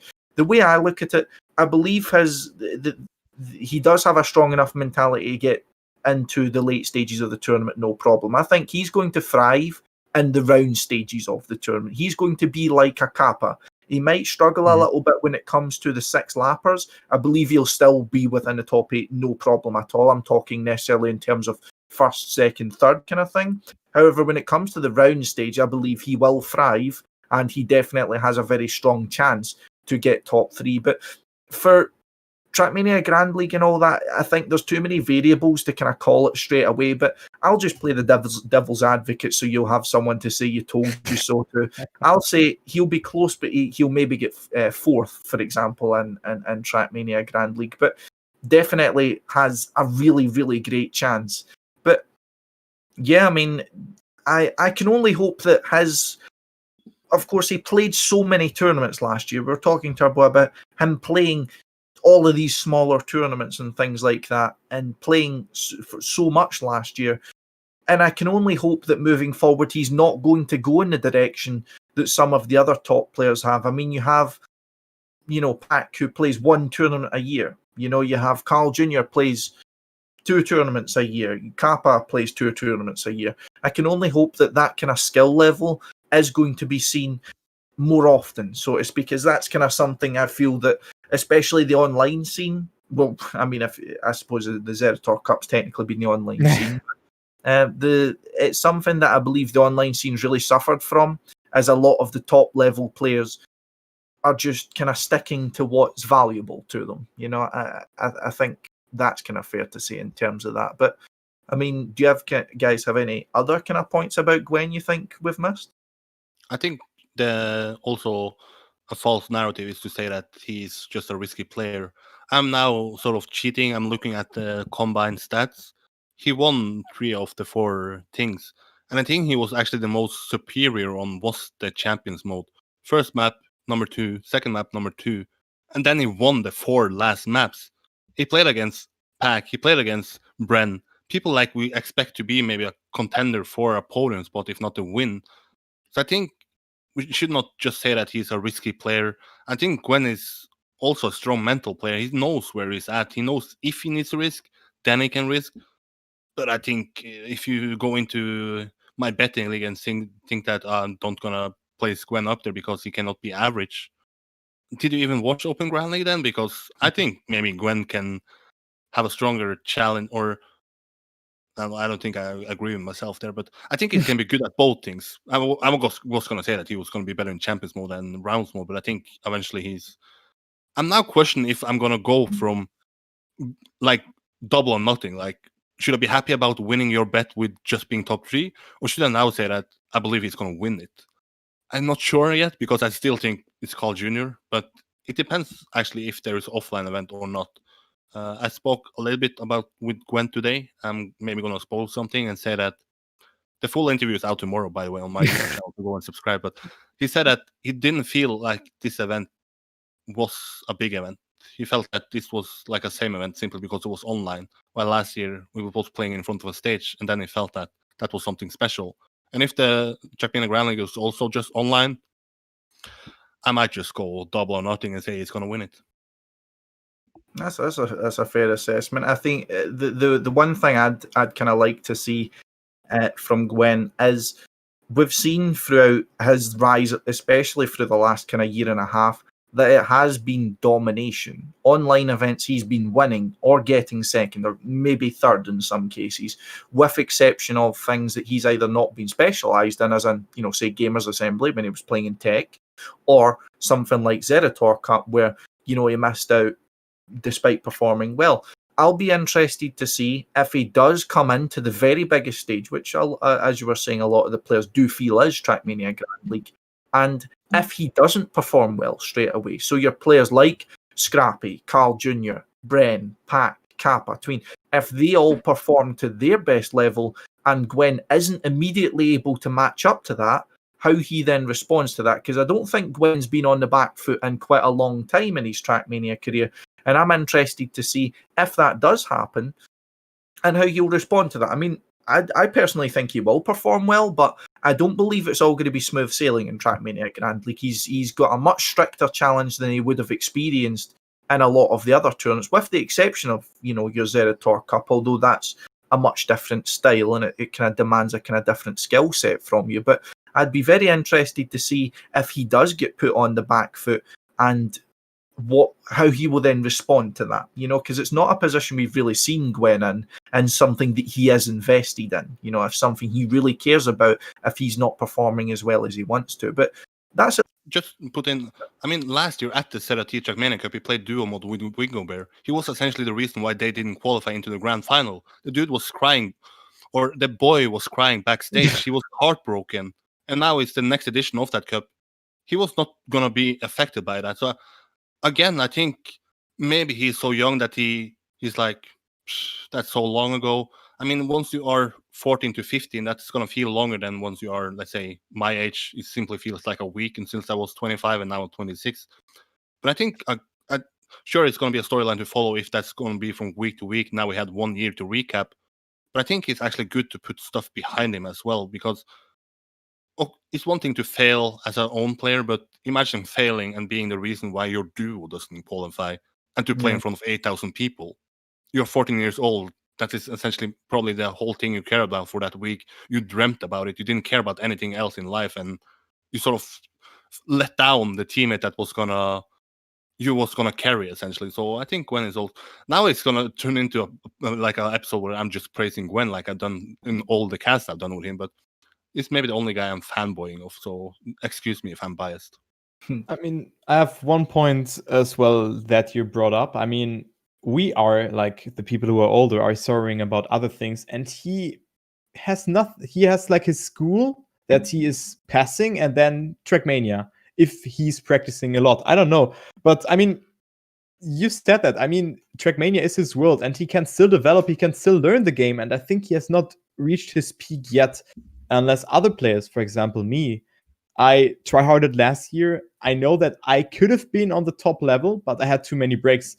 So I'm not going to go for like a professional career. And I think Brand is not, has arrived on his destination yet.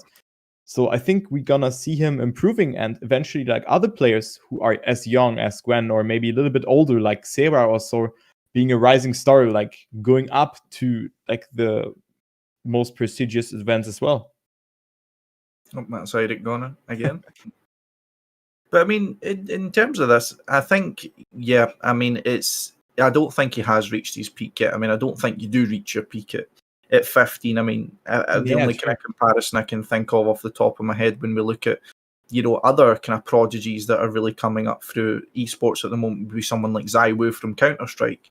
He was, you know, voted the best player of the year through the last year, but he's been developing, and I believe he's now 17 or 18 or something like that. And a lot of people say he's still got his best years ahead of him. So I definitely think as long as Trackmania affords him the opportunity to stay in it, you know, through his later teens, then definitely we've not seen the best, and not even close, I think, of Gwen, and it will be definitely quite a scary beast to behold going forward into the next stages of the game. And who knows? I mean, might be 5-10 years from now we'll be talking about another face on the Mount Rushmore of Trackmania, I suppose. But guys, have we talked enough about Gwen, or do we think? Should we just predict Trackmania Grand League? Okay, let's predict the position from Gwen in the end. Right, Gwen in the end. I'll say he'll get fourth. Okay. I'll say Pac, Carl Jr. will beat him. That's who I'll say too will beat him, and Scrappy.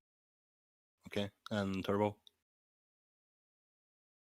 I think that Pac, actually Scrappy and Carl Jr. will beat them, and he will get third.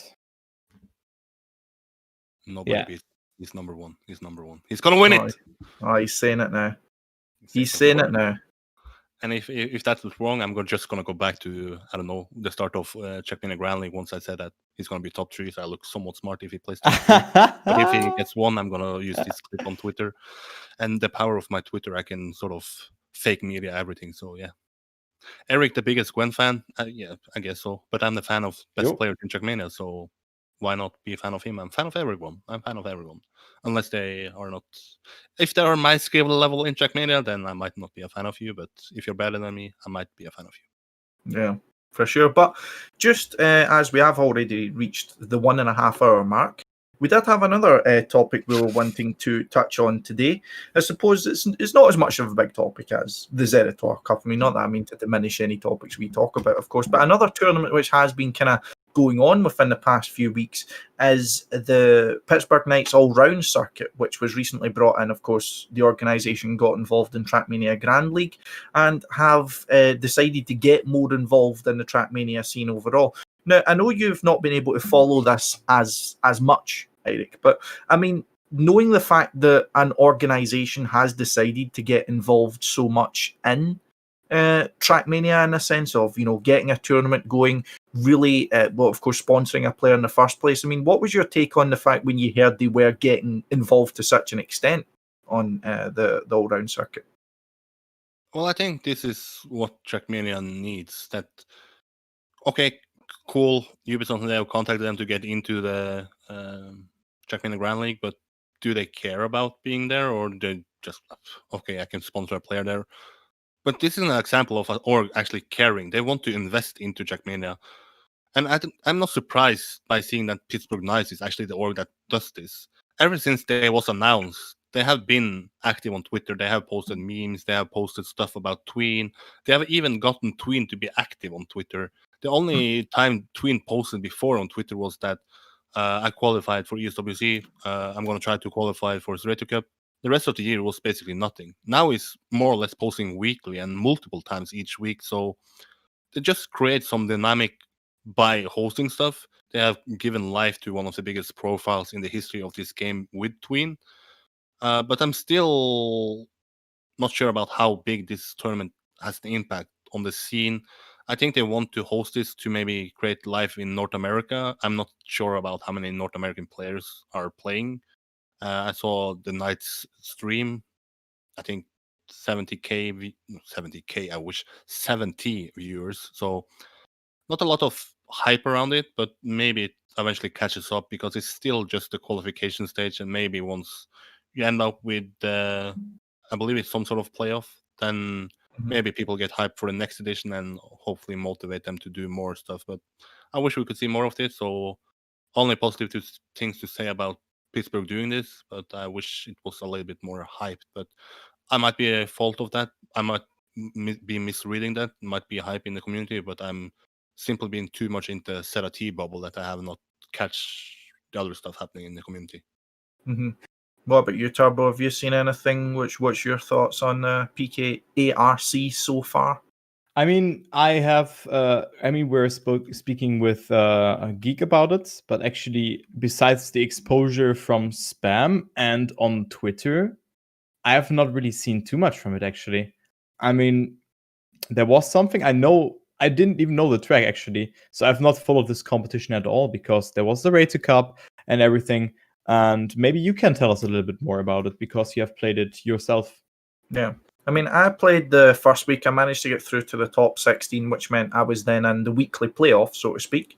I did finish 15th to 16th. I don't really recall my final position, but I got to the top 16, so I'll be able to, fly my flag about it and not tell anyone about how not as many people followed the first week and just kind of hide that fact in the background. But I mean, my kind of impression of the event has been so far, it's a really nice idea. It does feel like it's kind of used a lot of elements from other competitions. I mean, it feels almost like a Trackmania Grand League Combine, just without some of the parts of it, so to speak.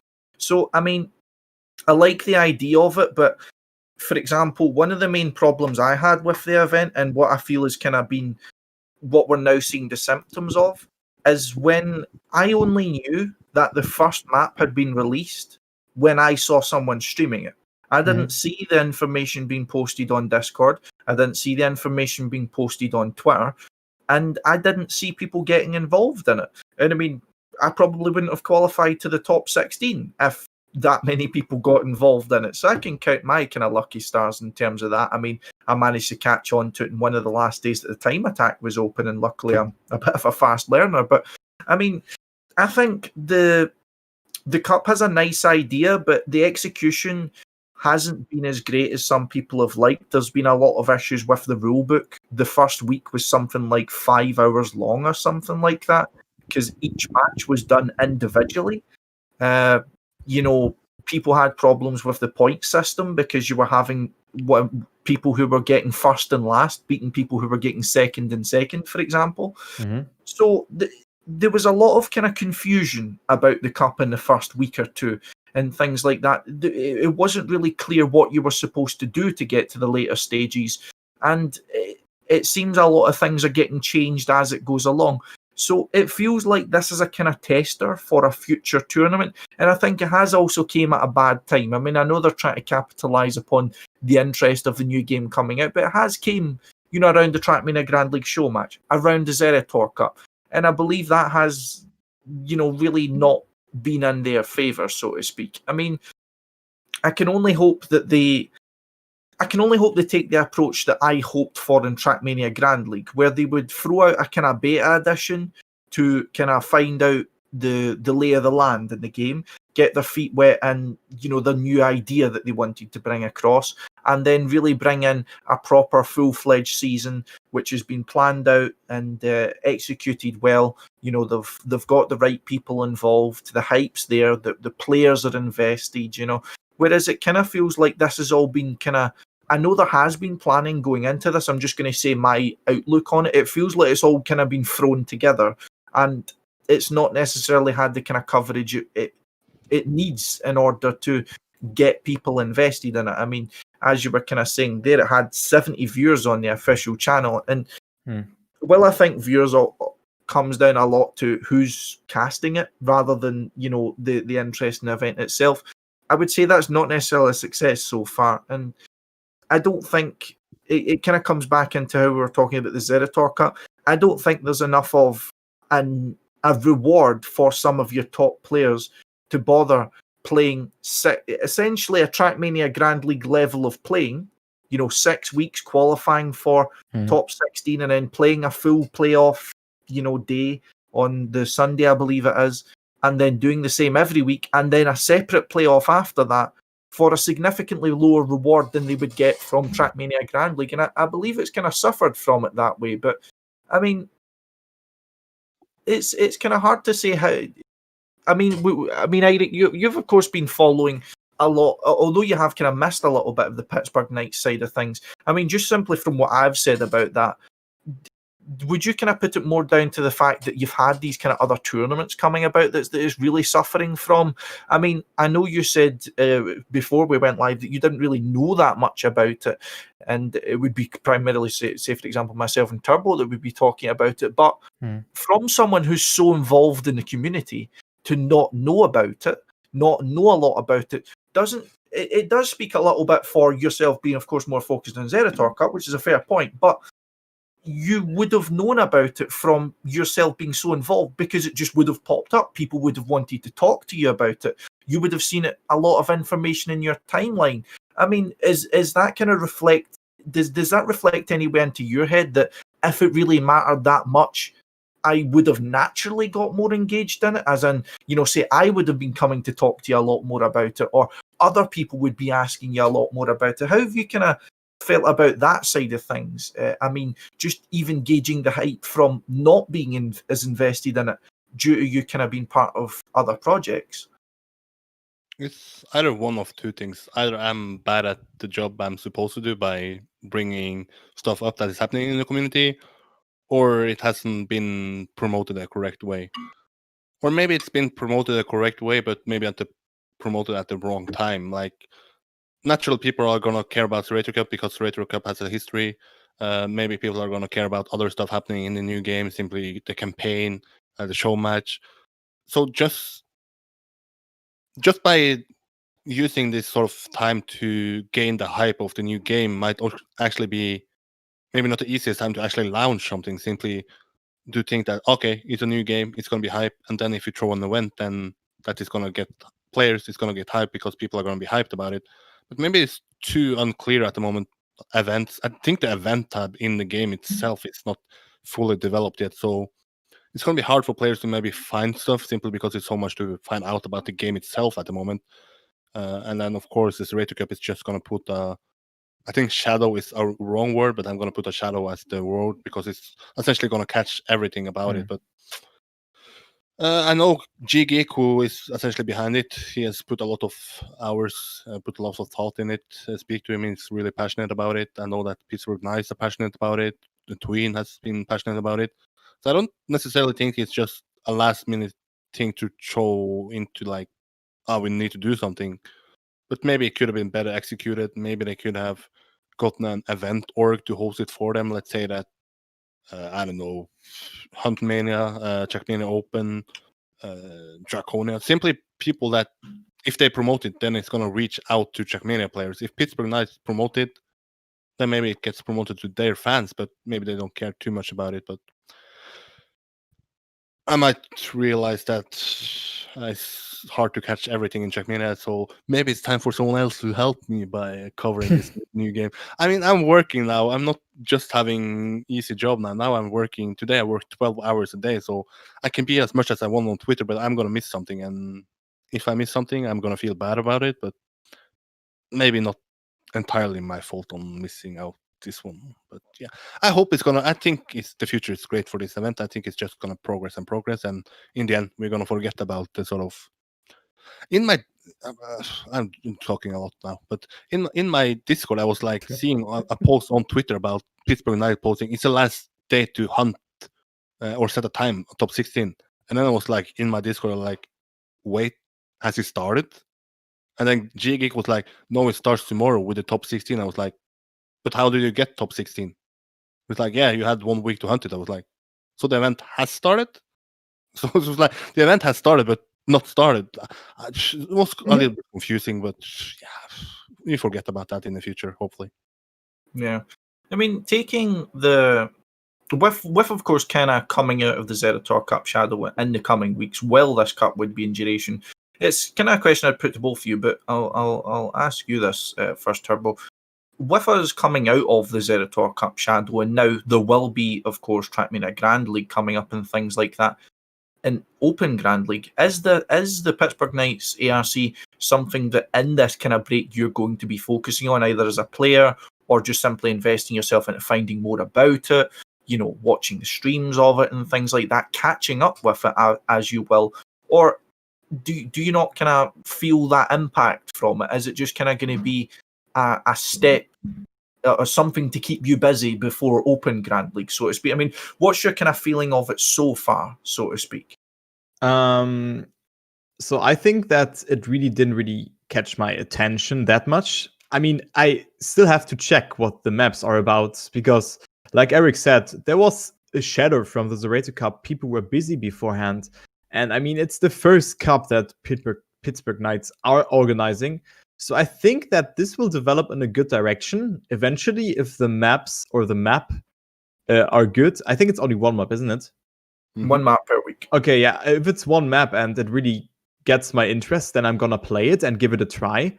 But other than that, I mean, there are other competitions, and me as a streamer, I want to like organize my own competition next week as well, just to fill the time between Trackmania Grand League and to just get in some new hype about like a new competition. Also, Virtual's doing this backward competition, which is a really unique style, not gonna lie. And yeah, I think I might give it a try, but I won't try hard it that much. So yeah.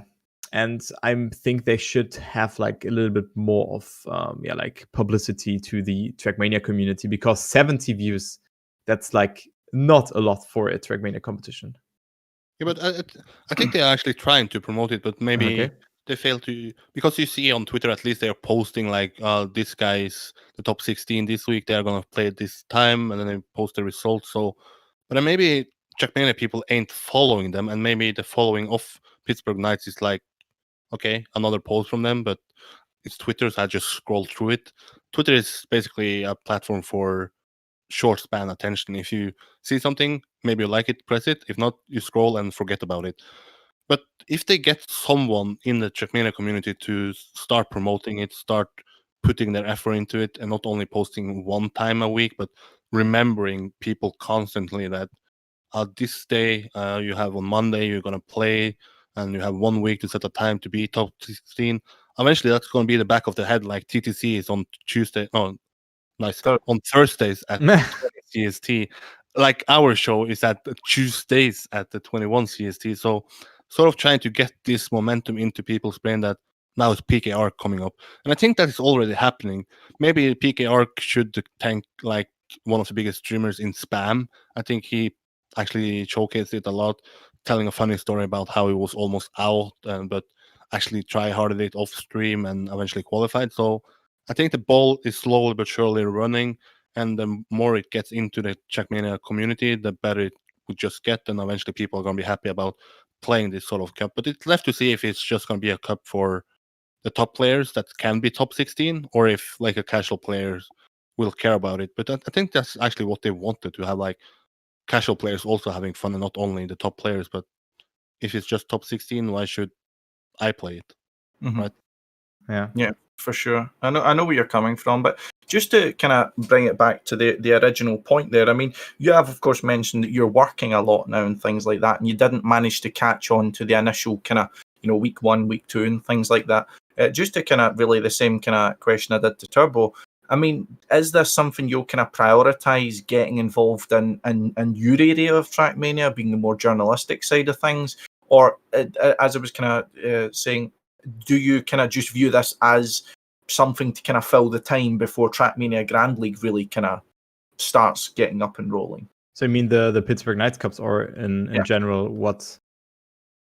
I would say that it's more like filling up the time, because I mean it's their first competition, but I mean, yeah, I don't really know much about this competition. That's the problem. So I can't really like make up my opinion.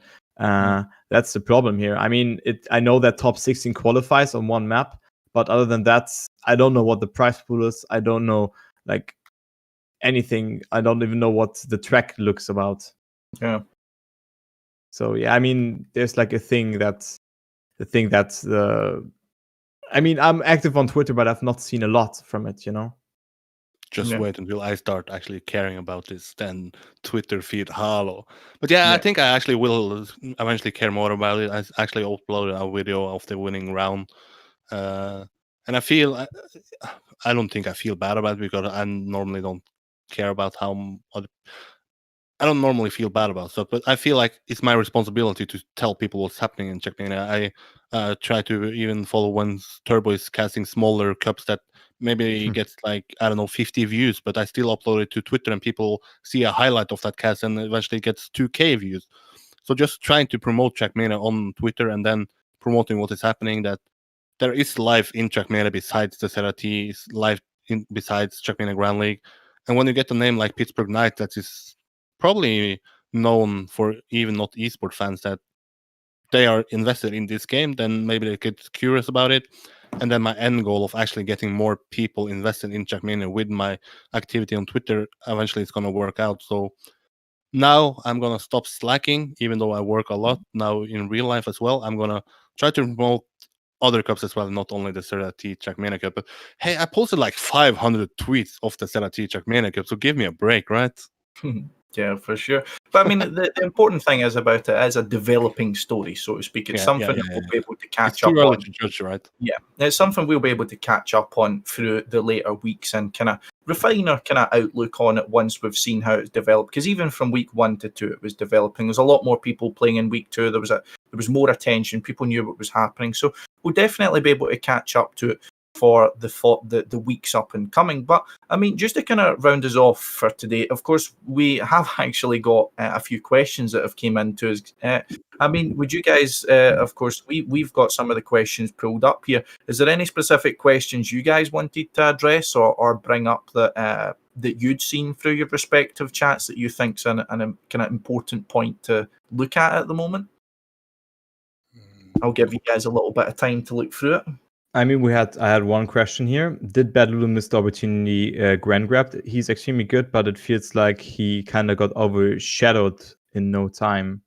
Yeah, I mean, I suppose I can kind of take that point and run with it a little bit. As I was thinking about that one when it first got posted, like, what we were just kind of talking about when we're addressing about Bad Lulu and such is that Bad Lulu, you only really ever see him playing 1 or 2 tournaments out, or maybe a tournament every blue moon, as we like to say here. But whereas you've seen Gwen in virtually everything throughout 2019, and it feels as if Bad Lulu really just hasn't stayed as active as Gwen. And I think if he really did kind of capitalise, because it's not as if that he didn't have the same kind of hype around him. I mean, he qualified to the ZrT Cup playoffs when I think he was 14 or something like that back in 2017, I want to say. I can't recall exactly, but he did qualify to ZrT Cup playoffs, being an extremely young man, of course, and has had the kind of, like, he was part of Team PAX, he's been involved with Domingo and things like that.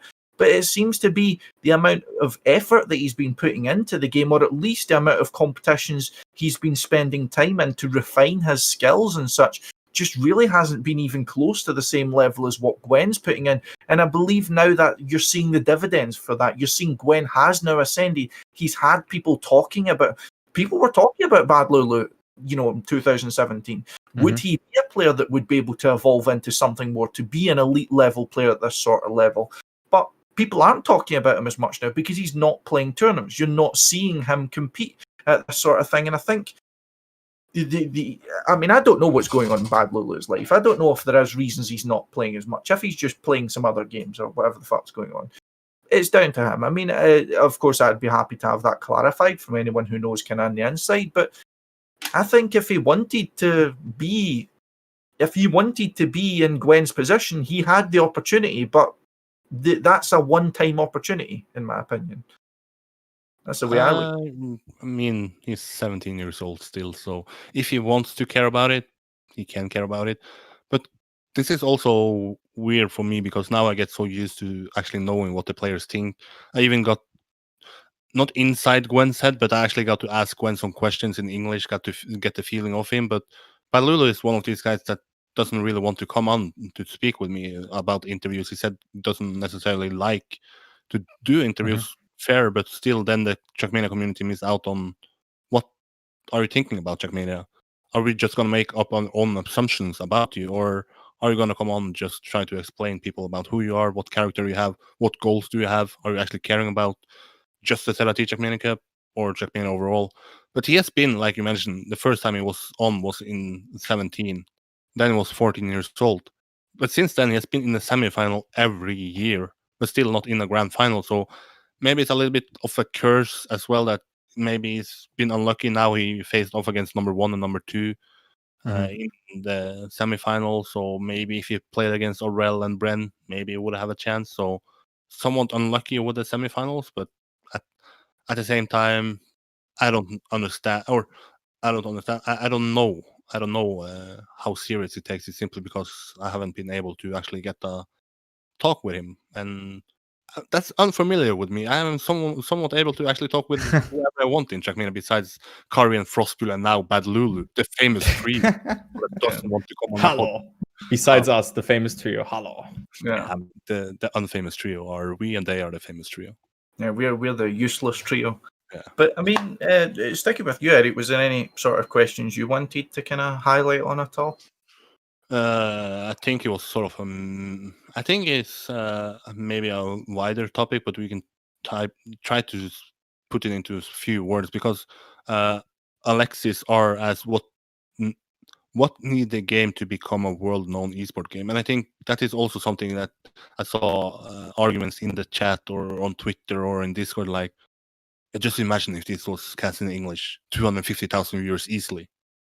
Then you fail to understand that there is ZrT fans tuning in, not Trackmania fans. Mm-hmm. But is there, like, if you are to explain to a casual viewer, why is this game so big now, but why can it not be so big when it's English, and what is there to change without going on for an hour more? Yeah, so, sorry. Okay, I mean, I would say that it's the uniqueness of ZrT. I mean, you have mentioned it beforehand, and I think the point you brought up there is right, because he is doing a show with the tournaments, and what he brought to the game, like what he did, also like involving it to the Z-LAN and everything. I think it is, like we are at the standpoints where there is like a sub, like a style, not Nadeo tech. There's like ZrT style, and this all developed in 2017. I mean, myself, I've played for Team Eden, and I've seen all those players like Ben Sword, Sika, even Across, they who are now like in the top spots here in this game, playing and rising up from those competitions. And I would say that ZrT actually has really fostered this game. And what was the question like again? Like, can you repeat it again? Like, how can this game become a world-known game? Because Okay. having 140,000 viewers is also like it's a world-known, but it's in French. Yeah, I mean the format itself is like easy to understand. I've actually shown some clips to my friends who didn't know what's going on. But I mean, it's like a streamer who like stands behind the game, like ZrT does, and like lives for the game, really likes it, and also organizes a competition so that we can create more hype and also like getting new people into the game. I mean, we got that with the new game, but I mean, it's nowhere near like games like Valorant or League of Legends or whatever, or maybe even Counter-Strike. So we need an English-speaking streamer who really stands behind that game and can like infect people for the Trackmania, like joy or like fascination. Mm-hmm.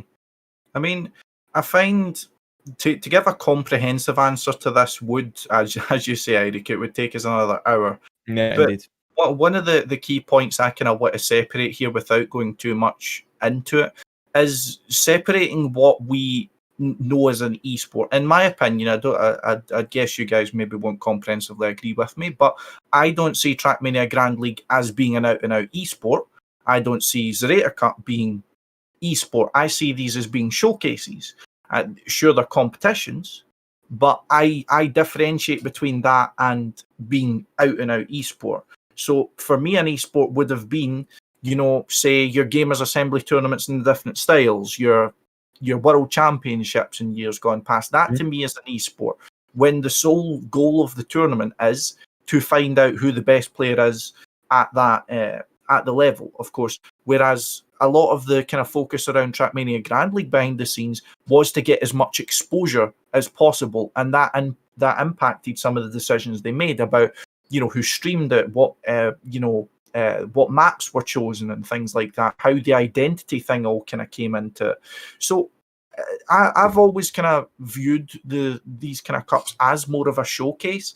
So as I said, I mean, when you look into another not a comparable esport, but if you look at something like Formula One, for example. So you had them doing the virtual Grand Prix recently as a result of the COVID-19, and they had a bunch of real Formula One drivers plus some streamer personalities and things like that. These guys are all great drivers, of course, but that's not esport. That's a showcase of the game. That's designed to get all of these sort of players into it. Whereas they have their separated, I forget exactly what it's called, but they have their own world championship where they will have the best drivers competing in a format that's specifically designed to be, I mean, I hate to use the term as if this just encompasses what I'm trying to say here, but it's designed to be an esport. It's not they've not made decisions like, oh, we're gonna fucking start them on different tires or something like that, so that it will be more interesting to watch, or we're gonna make the best guy slower because it's more interesting to watch, or something like that. They're not making decisions to make it better to watch. The decisions are to put the players in the best possible scenario so that the best possible players will shine through. So I feel that a lot of the decisions made for Trackmania Grand League, and well, especially ZrT Cup, I mean, he's been completely open that is a showcase. That's for the fans. That's not designed to be a competitor's competition, if you get what I'm saying there. So, I mean, the only thing I can really say for what it needs is it needs to be a long-term process of building up your competitive communities again, of investing in real esport competitions. If it's going to be multi-style, you can have multi-style maps which are technical. We've seen it in the likes of the Stadium Esports League from 2015-16. We've seen, I suppose you can say, the multi-style maps the likes of Spam put out for his tournaments. The French regional. That's a perfect example very recently of that.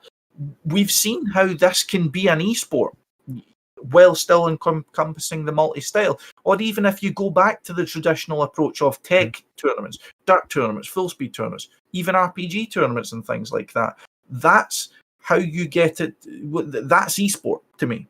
TMGL and all that isn't esport. That's just the way I look at it in terms of that. As I don't know if you guys would kind of agree with me on that, but as I say, if we go too much into that, we're going to be here until fucking midnight.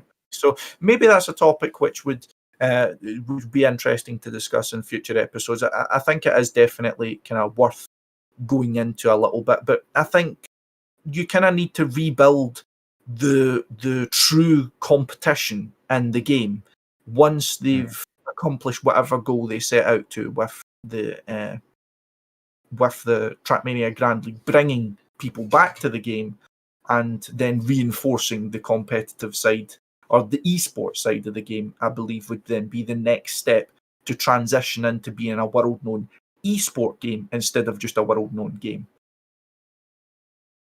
But I mean, in terms of that, guys, I've not really got any questions I have really seen pointed out that I would be bringing up. And I suppose that's maybe a good thing since we're now reaching the 2-hour mark. But let's face it, when us guys are involved, you spend a long time looking for something that's good quality as us. Good things come to those who stick with us and wait. But I mean, that's pretty much it from me, guys, unless you've got anything you want to bring into the end of our episode today.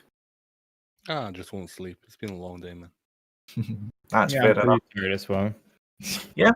But in terms of that, guys, I mean, as I said, keep the questions coming on things like Twitter. Of course, you can reach all of ourselves on the social media links, which are on the screen as you've been seeing throughout the stream today. Of course, you can all hit us, guys up, ask us questions. If you get any suggestions about the future episodes of what you would like to, see us discuss and things like that, we're always looking for more kind of points we can talk about. And while, of course, I'm talking about the episodes in general, of course, the episodes made possible by the man behind the scenes, Erwin Weber of ESAC. Still looking, of course, for front-end developers to be part of the ongoing platform project, which is esac.gg. So I definitely encourage you guys to hit them up on the ESAC Twitter page, or myself directly, as I'm of course involved in the project as well, so you can kind of be a positive part ongoing for this new project, of course. But that's been it from me, guys.